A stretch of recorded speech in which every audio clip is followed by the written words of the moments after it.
Bien, vamos a hacer ahora una serie de ejercicios resueltos. Vamos a hacer esta actividad de lectura. Dice actividad de lectura. Dice, en este tema 1 hemos descrito los diversos tipos de materiales de uso más general, como has podido ver. Una de las propiedades más interesantes es la conductividad eléctrica. Nos hemos fijado en varias propiedades, pero de las más interesantes es la conductividad eléctrica, también la térmica, por supuesto, en fin, otra serie de propiedades, pero sobre todo la conductividad eléctrica, que tiene que ver mucho con el tipo de enlaces que se dan entre los átomos de las sustancias que estudiamos. Bien, en esta actividad de lectura te proponemos un artículo sobre el hallazgo científico reciente relacionado con los semiconductores. Tiene aquí el enlace fuentes de la ingeniería. Bueno, pues si pinchamos, pues llegamos aquí al siguiente enlace. Crean enteramente un metamaterial formado con semiconductores. Dice, ingenieros de la Universidad de Princeton han creado un metamaterial semiconductor que tiene la propiedad de doblar la luz en el sentido contrario al que lo harían los otros materiales. Lo hacen de forma natural. Es fácil de producir y podría tener aplicaciones en comunicaciones de alta velocidad, detección de amenazas terroristas y diagnósticos médicos. Bien. Asimismo, al tener un índice de refracción negativo, luego estudiaremos esto, que es esto del índice de refracción negativo, lo explicaremos por lo menos, podría contribuir a desarrollar microscopios y telescopios mucho más potentes que los actuales, por el doctor Paul Morales. ¿Vale? Bueno, aquí tenemos una imagen en el modo en que se comporta la luz cuando atraviesa este metamaterial. La luz, yo lo voy a anticipar, debería ser algo parecido a esto. Si el índice de refracción fuese positivo, pero al tener un índice de refracción negativo, lo que hace es esto, justo se refleja, perdón, se refracta en esta dirección y debería hacerlo en algo parecido a esto, ¿de acuerdo? Bien, pues vamos a explicar la pregunta, la cuestión. Un equipo de investigación de la Universidad de Princeton ha desarrollado un método sencillo para producir un material semiconductor que puede doblar la luz en el sentido opuesto al que de forma natural ocurre en otros materiales, es decir, que debería hacer algo así, parecido a esto, y sin embargo se invierte, ¿no? Los semiconductores, de los cuales ya hemos hablado, el componente principal de los microchips, por ejemplo, las obleas de silicio, los ordenadores, etcétera, que constituye este nuevo material, están hechos a partir de cristales, y sus creadores han usado técnicas de fabricación comunes, haciendo que su producción sea menos compleja y más barata. Es decir, una parte muy importante de esto es que esos materiales van a ser relativamente baratos de producir. Eso es muy importante porque o no olviden ustedes que una cosa fundamental es que el material que nosotros o vamos a fabricar o el que estemos investigando pues puede llegar a la mayoría de las familias, y para eso hace falta que sea barato, ¿no? Y eso es una gran ventaja, porque si el proceso es muy caro, pues solo su uso estaría restringido a una población muy limitada. Entonces, hemos visto que es un procedimiento barato, que puede ser barato, y se trata pues del primer metamaterial construido enteramente con semiconductores. Según sus creadores, un metamaterial con esta propiedad podría contribuir a avances en múltiples áreas, como es las comunicaciones de alta velocidad, el diagnóstico médico y la detección de amenazas terroristas.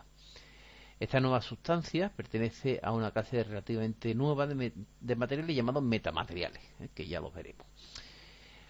Los metamateriales son materiales artificiales electromagnéticos con propiedades superiores a los que se pueden encontrar a la naturaleza. Bueno, no superiores, sino distintas, diríamos mejor. Los metamateriales obtienen sus propiedades de su estructura y no de su composición. Es decir, no es tan importante de qué están hechos, sino cómo están distribuidos. Cómo es su composición, cómo es su distribución espacial. A ver si no conseguimos explicar esto. No está, la importancia radica en cómo están, cuál es su distribución espacial, cuál es su geometría, cuáles son su distribución, más importante incluso que de qué está hecho, ¿no? Bien, bueno, vamos a ver algo de metamaterial. Aquí lo tienen ustedes, unos apuntes en Wikipedia. Pero no existe una definición universalmente aceptada de metamaterial. En el sentido más amplio, se trataría de un material artificial que presenta propiedades electromagnéticas inusuales. Propiedades electromagnéticas inusuales, poco corrientes o muy raras. Propiedades que se producen o que proceden de la estructura diseñada y no de su composición, es decir, lo que acabamos de ver. No es tan importante de qué está hecho, sino cómo está hecho, cuál es la distribución, ¿no? Sería algo así como las propiedades de una clase de alumnos. No sería tan importante de qué alumno está compuesta, sino la ordenación de dichos alumnos en clase, ¿no? Si están bien ordenados, si están... La verdad es que eso es fundamental para poder aprender bien, ¿no? Que la distribución sea la correcta, ¿no? Una distribución ordenada, no pelotonada, etcétera. Es decir, que lo importante no es tanto su composición, sino su distribución, ¿no? Espacial y normalmente tienen distribuciones periódicas. Una cosa similar le pasa al diamante. El diamante, su constitución está hecha de átomos de carbono, igual que el grafito de una barra de un lápiz. Sin embargo, lo que le da precisamente al diamante sus propiedades tan características, su especial brillo y dureza, pues es la distribución piramidal en el cual se distribuyen los átomos de carbono, formando una distribución piramidal, ¿vale? Bien, es decir, son distintas a las de sus constituyentes en un sentido más estricto. Bien, aquí tenemos de lo que se trata, ¿no? En nuestro ejemplo en cuestión, aquí tenemos el aire, un rayo de luz que incide. Este sería el índice de refracción del aire, que sería positivo, N1.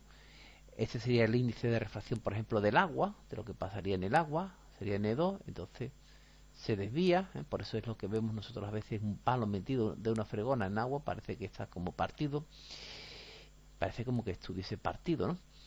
Y precisamente este metamaterial no es esto lo que ocurre, sino que se desviaría así, justamente en una dirección contraria a la que debería en principio hacerlo en condiciones normales. Es decir, la refracción en un metamaterial con refracción negativa, la fecha entrecortada ilustra cómo se refractaría si el mismo índice fuese positivo. Bien, bueno, y aquí viene la explicación. Bueno, hay, como hemos dicho, diferentes formas de definición de lo que es un metamaterial, como lo entienden algunos autores, pero nosotros nos vamos a quedar con esta definición, considerando como metamateriales solo aquellos que presentan coeficientes de refracción negativo. Es decir, metamateriales doble negativo o zurdos.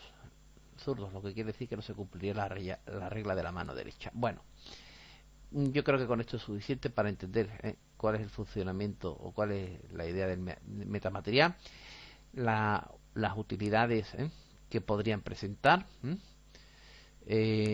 Aquí se habla de lo que es el índice de refracción negativo, y nos explica lo de la ilusión óptica, ¿de acuerdo? ¿Vale? Precisamente lo que hemos estado explicando, de que un palo de una fregona pues parece que se tuerce o se... Tiene un desarrollo sencillo, porque se hace de una forma periódica y le confiere la capacidad de perder mucho menos luz que metamateriales anteriores. Bueno, además se habla de que la fabricación y el desarrollo es sencillo y barato. ¿De acuerdo? Bien, pues entonces aquí se habla, ¿no? Se habla de lo que hemos estado viendo y nos dice, ¿has comprendido qué es un metamaterial semiconductor y en qué consisten sus utilidades? Bueno, pues vamos a verlo. Pulsa aquí. Pues leyendo el texto podemos decir que los metamateriales son una clase nueva de materiales. Muy bien. Una nueva clase de materiales que se están investigando. Son artificiales y presentan propiedades distintas a las naturales, por lo que pueden ser de gran utilidad. Estas propiedades dependen no tanto de la composición, sino de la estructura del material. Eso hemos insistido. Lo más importante no es de qué están hechos, sino cómo están distribuidas sus partículas o cómo está distribuida su distribución espacial, ¿no? Fíjate los párrafos de la noticia. Es decir, son compuestos ordenados cuyas propiedades físicas son distintas a las de los compuestos que los constituyen. Este término se utiliza sobre todo cuando el material obtenido de esta manera tiene propiedades que no se encuentran en materiales formados de forma natural. Es decir, que de una forma artificial y ordenando estos materiales de una forma periódica pero artificial y unas determinadas características, pues podemos conseguir unas propiedades muy distintas a las propiedades naturales, o las propiedades que serían lo usual o lo normal encontrar en la naturaleza. Su utilidad viene no tanto de su composición, sino de su estructura. Otra vez resaltamos, no es tan importante de qué están hechos, sino cómo están hechos, de qué manera están hechos, no de lo que están hechos. Bien, que se puede diseñar y por tanto elegir para que el material final realice la función deseada. Bueno, se podrás aprender más sobre nuevos materiales en los temas siguientes, ¿de acuerdo? Bueno, pues vamos a parar esto aquí de momento,